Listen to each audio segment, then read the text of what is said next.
देखिए, हर गंभीर गुने में, हर गंभीर अपराध में चुनौती तो रहती ही है। दबाव का जहां तक सवाल है,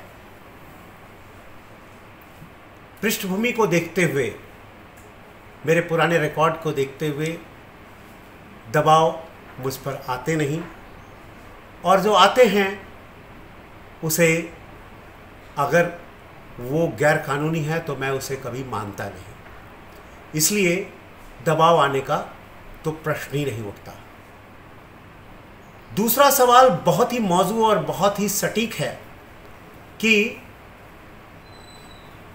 हमने जब शुरुआती दौर में इस अपराधी को पकड़ने में कामयाबी हासिल नहीं की, इसमें से जो मुख्य आरोपी थे, तो एक संदेह की सुई तैयार हुई कि जिस निष्पक्षता की बात, जिस बिना दबाव के कार्रवाई करने की बात हमने शुरू से ही रखी है कि कानून के सामने सब लोग बराबर है और कानून का बराबर संरक्षण सबको मिलेगा,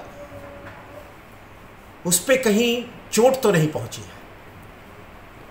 लेकिन ऐसा था नहीं। बहुत बार अपराधी बड़ी निपुणता के साथ अपने निशान मिटाते हुए जाते हैं कि वो किधर से भाग रहे हैं, किधर जा रहे हैं। हमने संजीदा और गंभीर जो धाराओं के अंतर्गत ही अपराध दर्ज किए थे और अपराधियों को लगातार ढूंढने के लिए हम कार्रवाई कर रहे थे।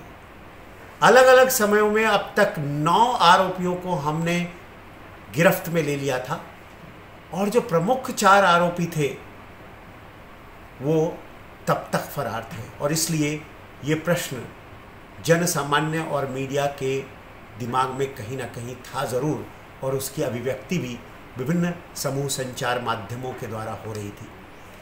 लेकिन हमारी प्रतिबद्धता न्याय व्यवस्था के प्रति है, क्रिमिनल जस्टिस सिस्टम के प्रति है, हमारे संविधान के प्रति है, और इसलिए हमने हमारी टीमें लगा रखी थी।